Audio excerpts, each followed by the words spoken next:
Well, hello, everybody. Welcome to the Astrology Hub Podcast. Today, we are going to be doing a deep dive into the astrology of December, the most important transits, and how to work with them. And today, we are here with a man who needs no introduction, the wonderful, magical Rick Merlin Levine.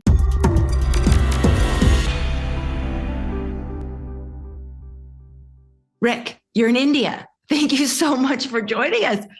Not only am I in India, it's 10:30 at night here. And if I swat mosquitoes or something, I am outside. It's probably 85 degrees at this late at night. And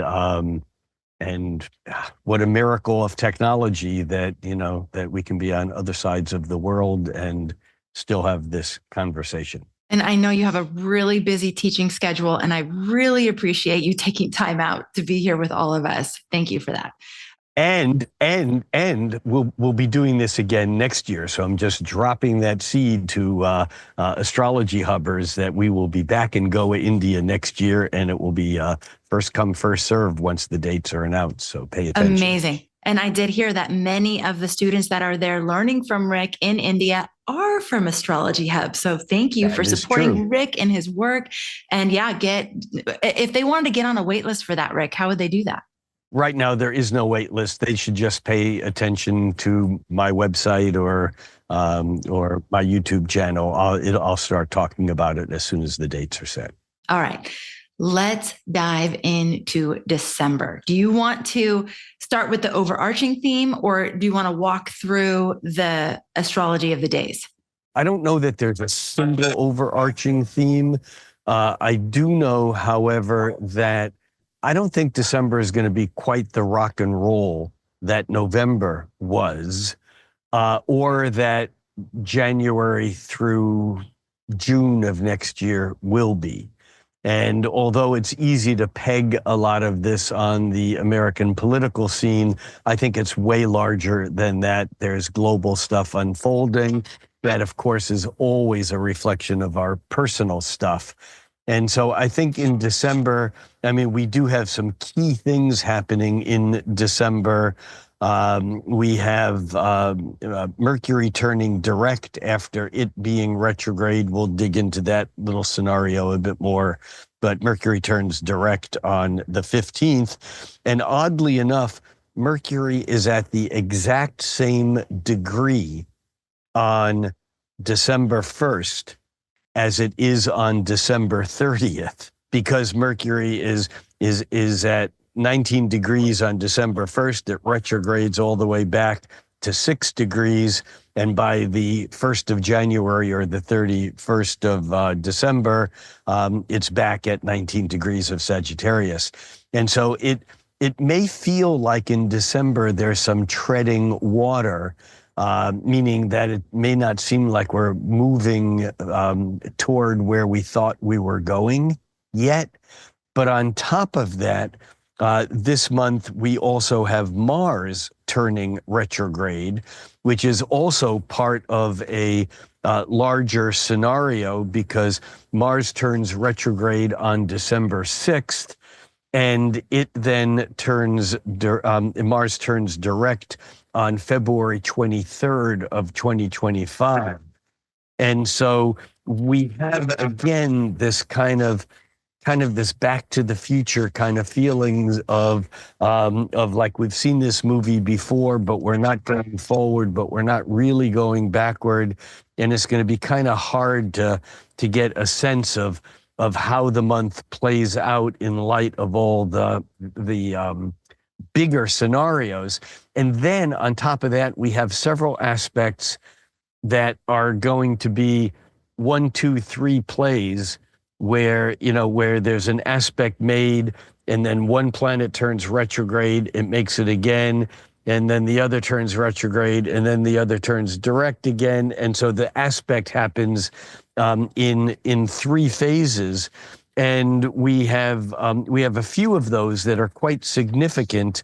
And in particular, they involve mostly Mars but also Jupiter, Saturn, and Pluto. And so we'll get into those a little bit as we unfold the month. But what that really means is that there are events that are already unfolding that we now get to see from another side of the coin, or we get to see, it's almost like you know what, the image that I have is like we're driving along on an LA freeway and we're in the far left lane and we're like on the 405, there's 7 lanes or 6 lanes. And we see our exit ramp coming up ahead and go, oh shit, I got to get over 6 lanes. And, in traffic, and finally you're panicking, and will I make it? And you finally get off, and you get off on the exit ramp, and you're driving, and 5 minutes later you see the same damn sign again, and you're in the left lane again. And it's like, wait, I thought I already did this. Now I got to shuffle this the other way because it's a exit off the other side or whatever. And it's almost like, each time these events occur, there's different events around them, but the overall dynamics are the same, and that's really what plays through. And as long as we're here, and since this is the general picture, let me explain. There's really a few of these that are so significant, and it really gives December the flavor of what I see December being. For example, what's my favorite holiday? Christmas Eve. It seems like every year Yes. There's something astrological that happens on Christmas Eve. Well, this year it's really on Christmas Eve, but I'm going to call it like just a little bit late for my holiday. But on December 24th, Jupiter makes a square with Saturn. Now, although this is late in the month, we're feeling this all month. There's no question about it that we've been feeling this even since the election, since before the election. On the 1st of December, the Jupiter-Saturn square is applying, and it's about 4 degrees from being exact. And Saturn, which has turned direct, is moving pretty quickly into this square. And so what happens is that Jupiter and Saturn are, to traditional astrology, the outermost planets. In other words, Saturn was the end of the road. Saturn was the slowest moving planet. And all the inner planets, the Sun, Moon, Mercury, Venus, and Mars, were all about our personal lives. Jupiter and Saturn were called the social planets, or the social regulators, where Jupiter is expansive and Saturn is contractive. And Jupiter and Saturn line up like a new moon. They conjoin every 20 years on the even-numbered decades. They conjoined in, give or take, a year. They joined in 1940, 1960, 1980, 2000, actually early 2001, 2020, and they will again in 2040. However, in 2025, they are halfway. They are at the opening square. And this dynamic is about the expansive energy of Jupiter being in dynamic conflict engagement with the contractive energy of Saturn. And at this square, we have a dynamic conflict, what Dane Rudhyar, an opening square, Dane Rudhyar called a crisis in action. What is it that has been growing that now reaches a point where we have to decide what do we continue to grow with and what do we throw away, or where do we pull back? And the fact that this is exact on December 24th is important because the first time it was exact was in mid-August. And of course, in mid-August in the United States, we were at the height of what became the craziness of all of the unforeseen things that happened during the presidential election cycle. And yet we have to understand that the Jupiter-Saturn square on December 24th is the second of 3. It won't play through until mid-June of 2025. And so again, we can see how the craziness of November is feeding into December, and it's not going to be without its conflict. It's not going to be without its dynamic engagement, but I'm not sure that it actually goes anywhere, and that's kind of the confusing thing. The other Jupiter aspect that occurs in December is Jupiter makes a square and a half to Pluto. Now, Jupiter, again, is expansive, and Pluto is the dark, it's the shadow, it's the underworld. And of course, Pluto has just moved into Aquarius. This will be the first aspects that Jupiter makes to Pluto once Pluto has moved or is now in Aquarius. And this Jupiter-Pluto sesqui-square, or square and a half, occurs on December 12th. And the first one, again, was back in August, setting the tone for what became not only the craziness of the presidential election cycle, but also in the world of the turmoil of the Ukraine-Russia conflict, of the Palestine-Israeli conflict. I mean, all these things are feeding into this energy. And the third and final one of these Jupiter-Pluto is in mid-April of 2025. That's 2 out of 3. The third one is the Pluto that's being half squared by Saturn. This is maybe the most dynamic. And although there's no exact aspect in December, it's still important to understand that this cycle, which began last May, the second one was at the end of September of this year, and the third and final one is literally the week after the presidential inauguration in the United States. It's actually January 2026. So my point in mentioning all of these is that in December, we're kind of like in the middle of some of these larger cultural shifts that have personal ramifications. In other words, just because I'm discussing them as if they were out there and big and cultural, these same things are being reflected, or maybe are reflections of what's happening in our personal lives. So these are all big deal things. Okay, so we have Jupiter. By the way, I'm swatting. If I keep doing this, it's like there's a mosquito buzzing me. So just goes with the territory of India. I'm sorry, go ahead. Okay, so we have Jupiter-Saturn square. The second one. The first one happened in August 19th of this year. Okay, and so this is dynamic engagement. There's something about this like expansive, contractive, dynamic happening, and we have an exact square happening on December 24th.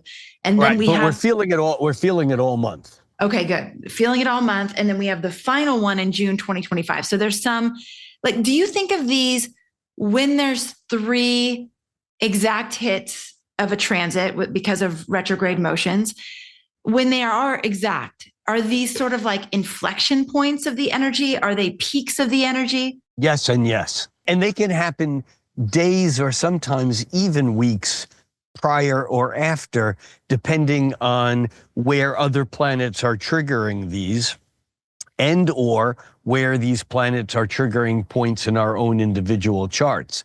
But often there's a bump within a day or two of whatever the exact, the technical word in astrology is the perfection of the aspect. And then does it depend on like I've heard some astrologers talk about the planets, like certain planets you feel more before the exact hit, certain planets you feel after. Do you ascribe to that?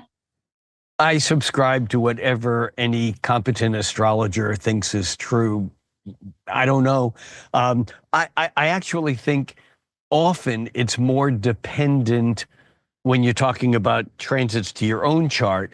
I think, like, for an example, an Aries or a Gemini may be they may be trigger happy, as bad word, but they may be so ready that when the event gets close, they already do it. Whereas maybe the Taurus, or the Capricorn that moves at a more determined speed may not be so reactive, and it may actually be a day or 2 or 3 after until the actual thing occurs. So that's not planet dependent, that's person dependent. But, I think, if there's If there's an aspect to, let's say, Uranus, that may be more electric, like ready to fire.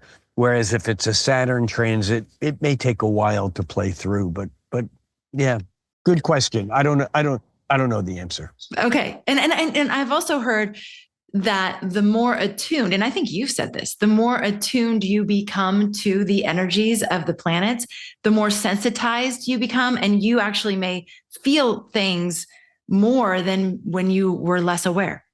Oh, yeah, and absolutely. And I think it's also important to understand, even in these social events, the mundane, these world events, the more aware we are, and the more engaged we are before the perfection, the less energy needs to be released at the actual perfection.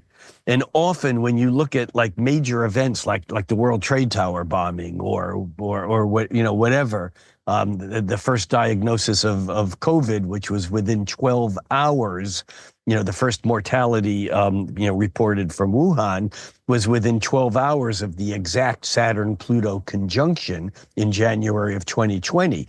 Now, those are often like trigger releases. If we had our health act together, if we had our whole sense of how we were working with these viruses or whatever, we may never have had this disruptive experience. But we as human beings are so out of whack that sometimes it's that exact perfection at that moment that says, oh, you're not getting away with this one. Here it is. Yeah. Okay. So you brought up the Jupiter-Saturn squares. You also brought up Pluto's first Jupiter transits, since Pluto has been in Aquarius, which is Jupiter square and a half. So square, which you teach is just as important as a square. Yeah, and in fact, when it's exact, it actually can even be more important because there's a precision to it. With a square, we can feel engagement, we can feel dynamic interaction or conflict, but sometimes we don't do anything. We just kind of feel it and we kind of stir up some more problems or whatever. But with the half square, 45 degrees, and the square and a half, and sesqui is Latin for 1.5, like a sesquicentennial is a 150-year celebration. A sesqui square is 90 degrees plus 45. A half square is 135 degrees. And often they're very motivational. Often when one has a half square or square and a half, one is almost like forced to do something like in the moment to try to resolve the stress or tension. And it's Jupiter and Pluto. Now remember, it was Jupiter and Pluto's conjunctions that were the most, I don't want to use the word explosive, but they were the most intense numbers around the 3 bumps of the COVID mortality as reported, that those 3 times in 2020 and early 2021, when Jupiter lined up with Pluto again, and then lined up with Pluto again, and does that mean it's bad? No, Pluto expands that which is hidden and is coming up from beneath. And so often Pluto-Jupiter transits really open up energy and make us see things that were in the shadow and that we didn't notice before. And that, of course, is exact mid-month around on the 12th. But again, it's a slow enough moving aspect that we're feeling it. I mean, this is part of the unease that not everyone, but most people who are paying attention, again, doesn't matter what side of any political or spectrum or any specific issue you're on, everyone is just feeling like this, kind of like something's going to happen and I don't know what it is, Okay. So in terms of the highlight reel of the things that you brought up in I love when you call it your opening volley. You also talked about Mercury going direct on December 15th. And then you talked about Mars going retrograde on December 6th, where he'll be retrograde until February 23rd. We have Adam Gainsbourg covering that specifically. We're just going to be talking about Mars retrograde next week, I believe. Adam's the retrograde guy. When it comes to the planetary cycles of retrogrades, Adam's brilliant. Yes, he's brilliant. But the thing about this retrograde, although and I'm sure Adam will do, the deep dive. But the fact of the matter is that on November 3rd, I mean, just a day or two before elections, we had Mars opposite Pluto. And Mars in late Cancer was opposite Pluto at 29 degrees of Capricorn.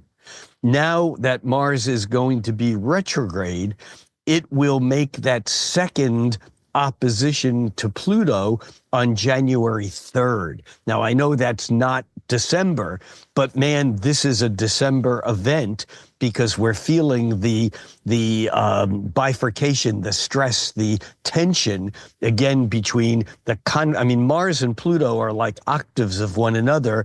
I always say that when Mars and Pluto get into a battle, if Mars doesn't win on the first hit, Pluto will always win.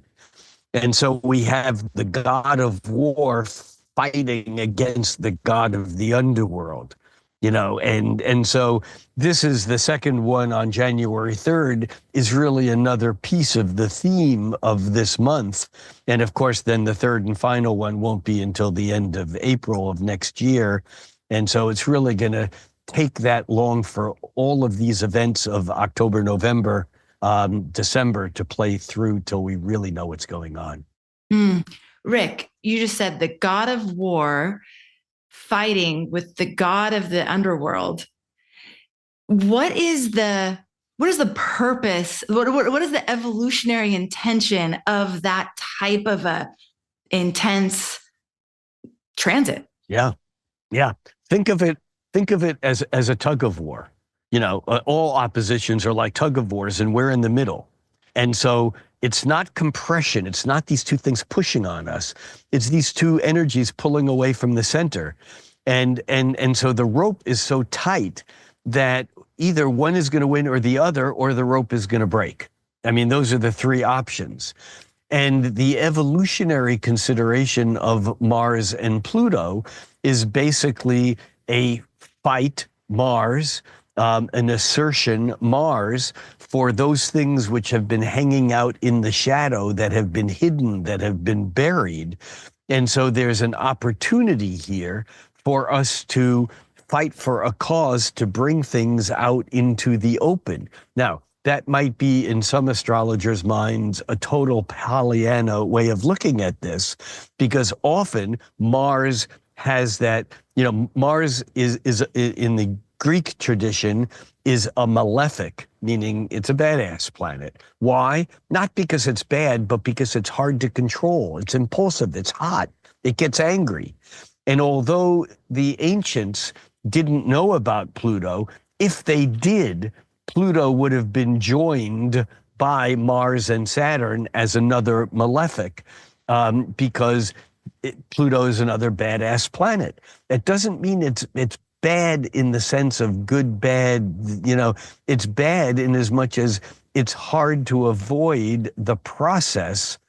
No, it's impossible to avoid the process of evolution, which leads to death, which leads to rebirth. Whether it occurs on an individual basis, whether it occurs on a relationship basis, whether it occurs on ideas that you have, whether it even a species. One of the things about Jungian psychology and Freudian, for matter, all depth psychology, is that the devil you don't know is way more powerful than the devil you do know, even if it's a difficult energy. And so part of the Mars, part of the Mars-Pluto thing is that we can go into denial, and we can then, because we're afraid of fighting in the dark, and once we do that, then we strike out at a wrong target. Then when things are hidden, it's like we act out of fear. And of course, we've been driven by a whole lot of different social conditions into this place where most people are afraid of the same thing from different perspectives. And so, this Mars-Pluto opposition, which certainly was at play on the election day of the presidential election in the United States, but it's not going away. And that's the important thing. That's why so many astrologers have said, regardless who wins the election, these deeper issues are with us for a while, and it's the Jupiter-Saturn, the Jupiter-Pluto, the Saturn-Pluto, and the Mars-Pluto all feeding into this. And December is important on all of these things, even though the exact perfection of the second of these three doesn't occur till January 3rd. For me, that's enough for the whole month. Like, I'm like, I got it. Like, that's a lot going on. Oh my God. Well, it is, but we have a new moon and a full moon for that matter. Although in November, we had a new moon on the 1st of November and the 30th of November. The fact of the matter is that the new moon on the 30th of November is actually on the 1st of December for people east of the middle part of the United States. In Europe, in India, the new moon will be on the 1st of December, but then we have another new moon on New Year's Eve.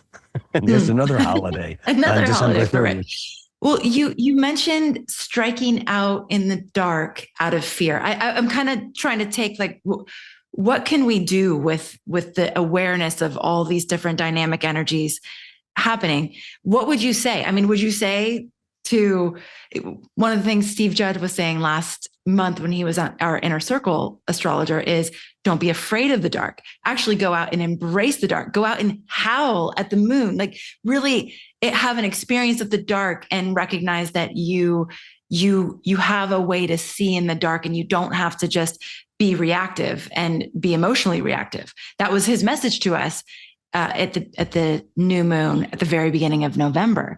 So I'm just wondering, what kinds of things can we keep in mind as we experience these energies and whatever storylines continue to unfold?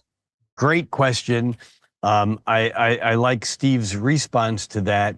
I would say, rather than just going out and howling at the moon, because a lot of the fear will occur at a new moon when there's no moon to see, it's really when we find places that are uncomfortable, when we find places that bring up our fears, whatever they are, and again, we may have the exact same circumstance and have different fears about that same circumstance.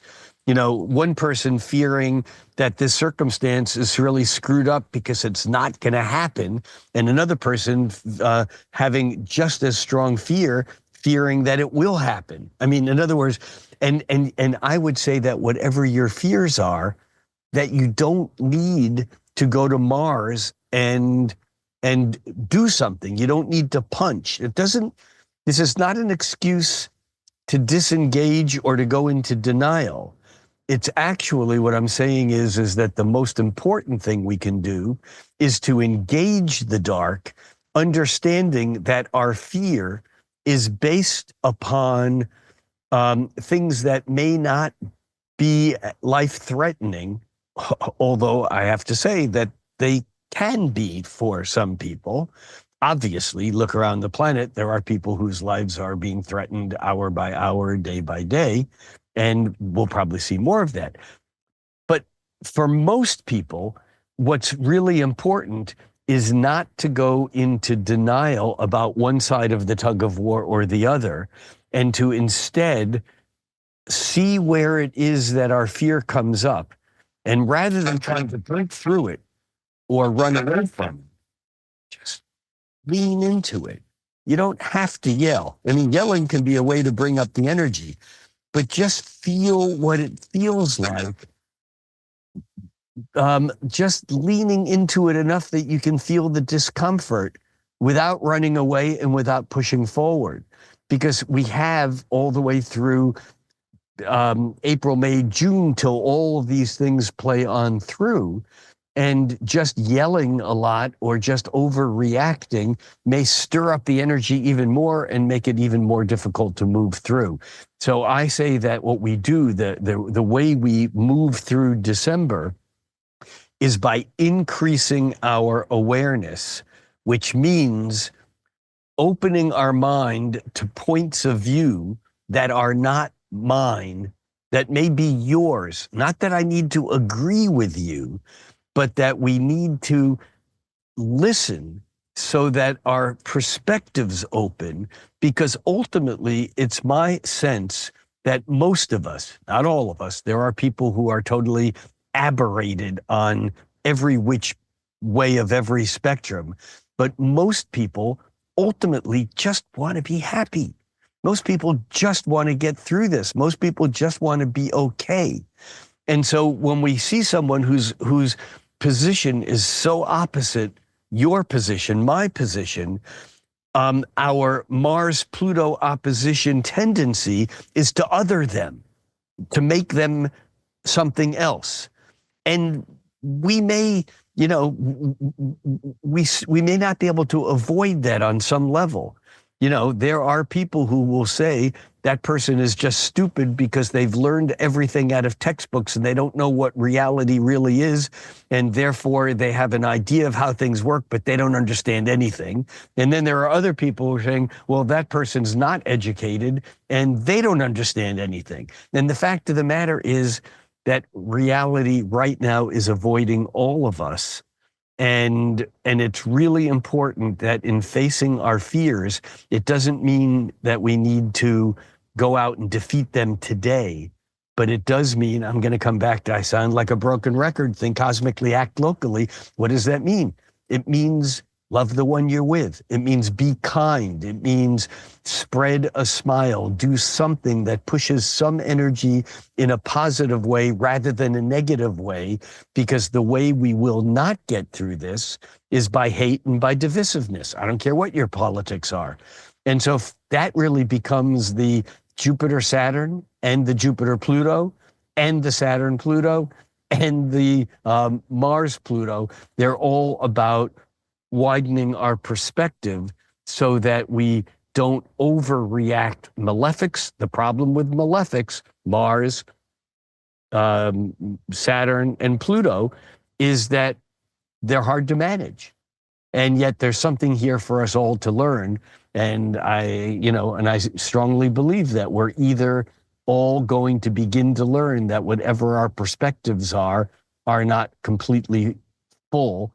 And that becomes I think the only way we're going to make it through this.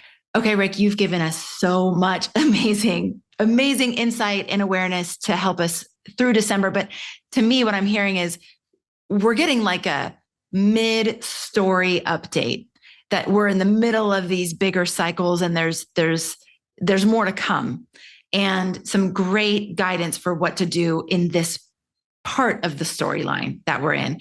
Is there anything else that you feel, you look at December, you're like, they really need to know about this? What would that be? Yeah. We have, I mentioned Mercury turning direct. So there will be things that will start to move forward on that level. But we also have Neptune turning direct on December 7th and Chiron turning direct on December 29th. And so where we were in this retrograde phase, we now have Saturn moving direct. We have Pluto moving direct. The planets are actually building up energy. Jupiter will turn direct. It's like one of the last ones to turn direct now, I think. But the point is that there is movement. But again, there are these tides within tides within tides.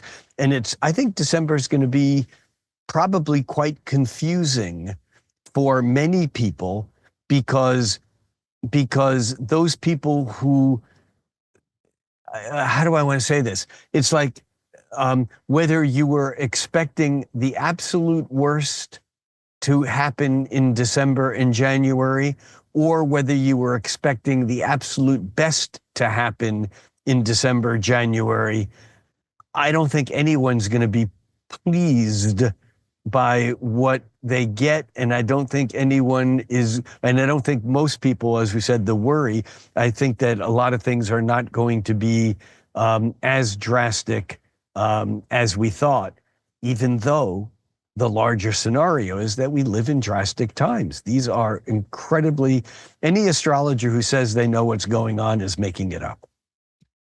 People make it up. They make stuff up. And because there's so much that no astrologer alive has ever seen, combined with the fact that we live in a world that no one has ever seen with its technology, its instantaneous feedback. It's the ability for consciousness over most of the planet to change overnight again and again and again. And I come back to Buckminster Fuller's last book that he wrote, which I know I've mentioned many times over the years.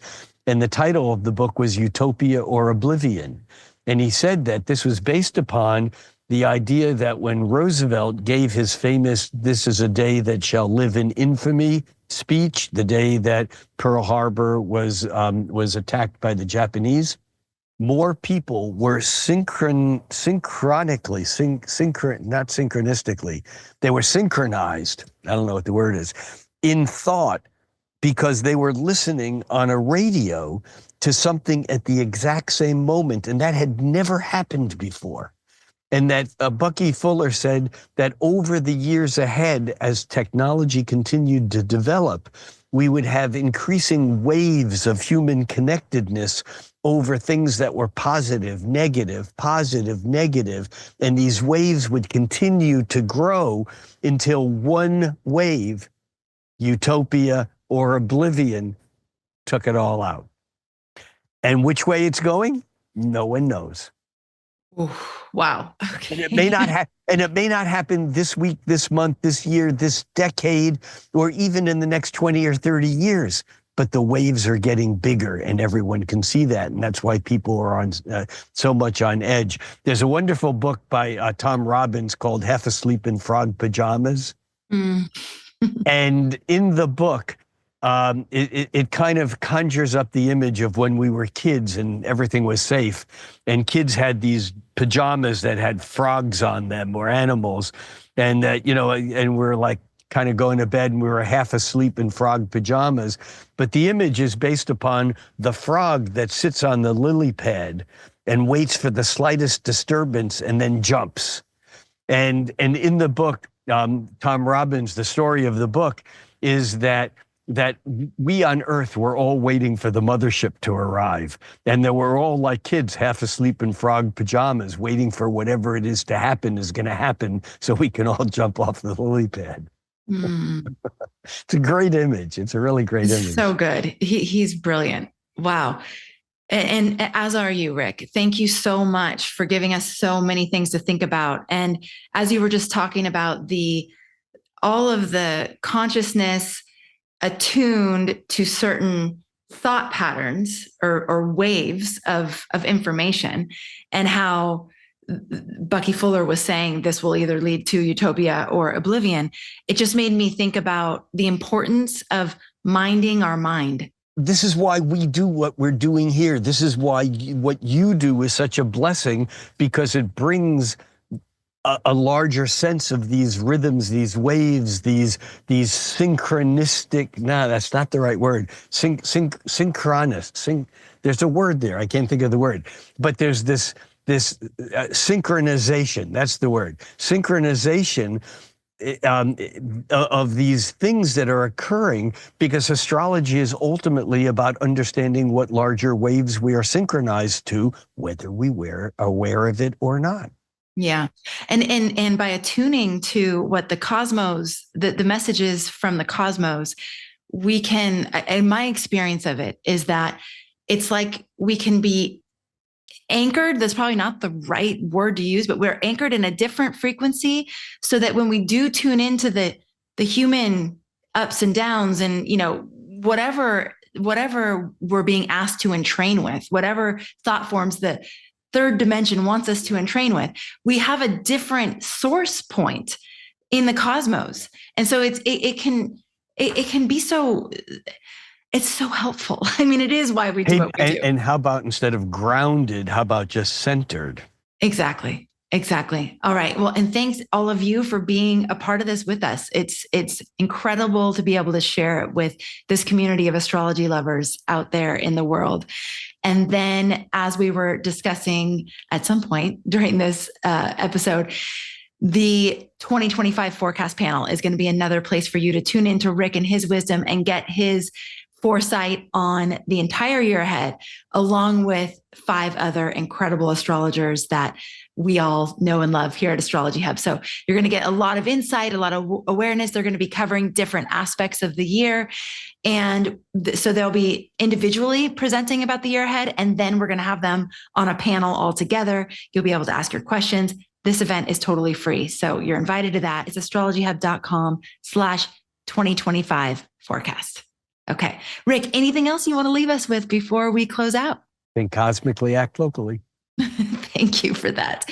Enjoy your time in India. Thank you so much again for making space for all of us.